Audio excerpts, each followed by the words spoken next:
Of course she wants to keep it. Our little martyr finally found something she won't hand over to her perfect brother. My aunt sing-sang loud enough for every plastic chair and paper plate to hear. You ever feel a laugh slice through you like a cold knife? The kind that turns your spine into glass while your smile stays politely glued on? That was me, standing under string lights that trembled in the evening breeze, holding a small box that suddenly weighed more than every birthday I had ever swallowed. Hi everyone, my name is Ainsley Monroe. And tonight at my family reunion, love came with a price tag and my name on the receipt. It was all noise and sweetness a minute earlier.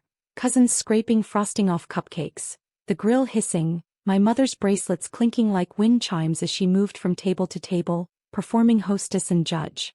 My brother, Cole, lounged at the center like a warm-blooded sun, and every orbit bent in his direction. That's always been the choreography. I do the steps, he gets the applause. The box was wrapped in plain craft paper, tied with blue ribbon. Not expensive, just careful. A private gift for my grandmother. A promise I'd been saving. But when Mom spotted it, her smile turned managerial. Ainsley, give it to your brother, she said, gentle like a threat wrapped in velvet. He's had a hard year. Cole smirked, the kind of smirk that believes in miracles where other people's boundaries are supposed to be. Don't make it weird. Hand it over. My heartbeat stuttered. Somewhere a kid squealed, a soda fizzed, fireflies blinked in Morse code I wished I understood. I could feel everyone measuring me, generosity if I obeyed, selfishness if I didn't. Funny how respect only ever means submission when you're the daughter. I'm not giving him this, I said steady low. It's not his.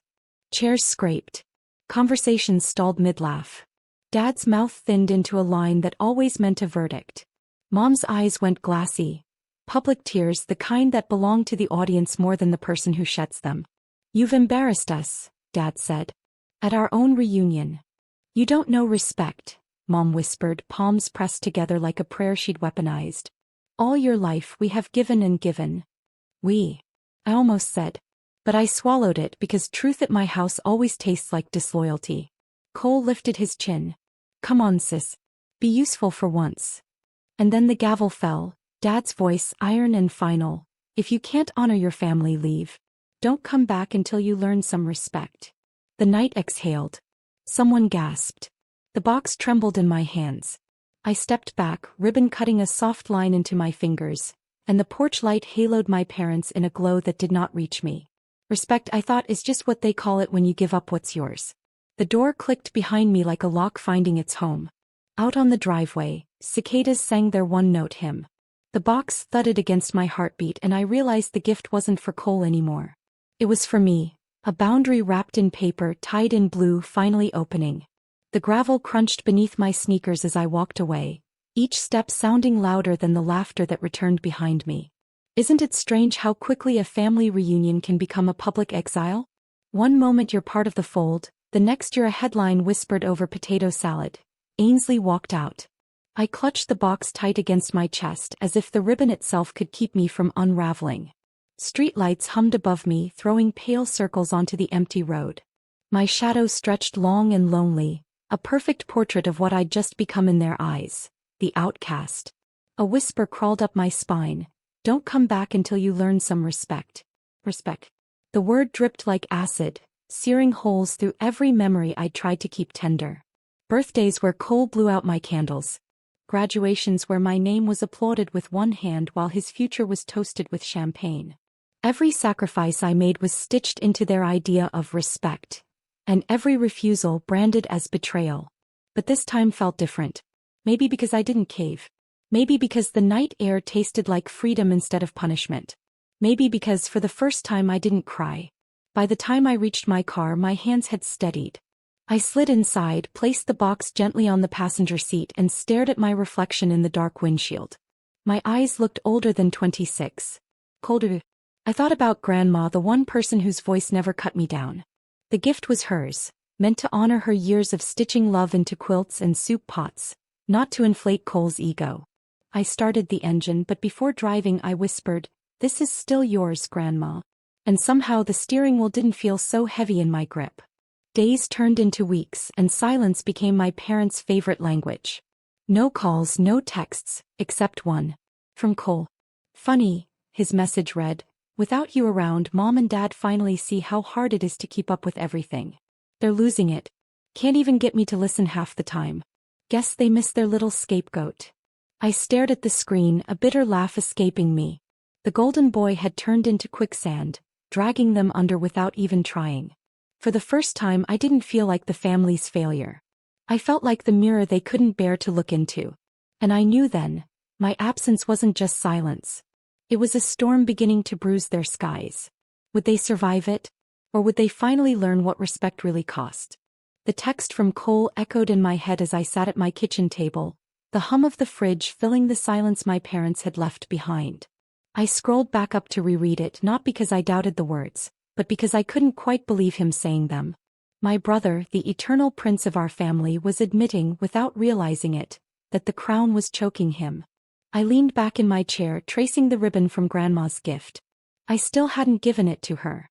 It sat unopened on my shelf, a reminder of the night everything shifted. I planned to bring it to her soon, but part of me liked keeping it there, as proof that I had chosen myself. Cole's words replayed, "They're losing it." I pictured Dad's face, stone hard but now cracking under the weight of his golden child's defiance. Mom's glassy eyes still trying to cry on command, but with no one left to absorb the guilt. And Cole, restless, spoiled, finally without the buffer of me taking the blame. Respect. That word kept circling like a hawk. They had demanded it from me my whole life, but now I wondered, who was giving it to them? Without me, they were discovering the truth. They'd never raised a son who respected them. They'd raised one who only knew how to take. Late one night, curiosity won. I drove past my parents' house. Porch light flickering, weeds sneaking up through the driveway cracks, curtains drawn tight. But the sound carried. Cole's voice, raised, sharp, cutting through the walls that once contained only my silence. Mom's sobs followed like a tired chorus. Dad's tone, pleading. I froze in the driver's seat, heart pounding, a twisted satisfaction blooming in my chest. This was what they wanted. They had chosen him over me over and over, convinced that feeding his hunger would keep him close. But hunger doesn't fade, it grows. And now it was devouring them. I rolled down the window, letting the humid night air brush against my skin. A single thought pulsed steady as my heartbeat.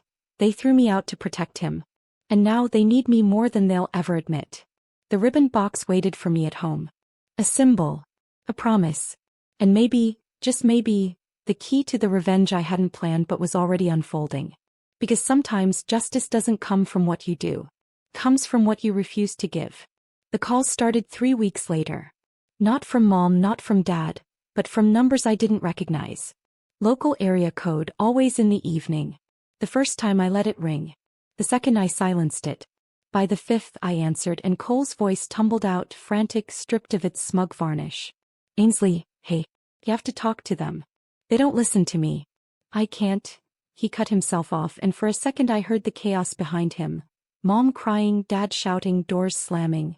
A house that had once been the stage for my humiliation now sounded like a battlefield. I didn't say a word. Just breathed into the receiver until Cole snapped. "Fine. Be stubborn. But when this whole place falls apart, it'll be on you too." And then he hung up. Me. The irony almost made me laugh. For years, everything had been on me. Keeping peace, keeping quiet, keeping my place. And now, stripped of their scapegoat, they were collapsing under the very sun they crowned king. At night, I lay awake replaying the porch light memory, the way Dad's voice sliced through me, the way Mom's tears turned the crowd against me. My chest still tightened, but beneath the pain, something else glowed. A strange, fierce calm. One Saturday I drove to Grandma's. She opened the door, frail but sharp-eyed, her hands cool as they closed over mine.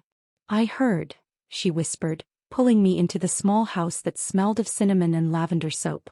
"They always were blind." I gave her the box at last. She unwrapped it slowly, ribbon falling like a soft sigh. Inside was a framed photo of us from years ago, taken at her garden, sunlight catching the roses behind us. Her hands trembled as she held it. "They don't deserve you," she said. Those 4 words anchored me. For once, someone in the family saw me, not as second best, not as stubborn, but as mine. That night I got another call. Mom this time. Her voice cracked like porcelain dropped on tile. "Ainsley, please.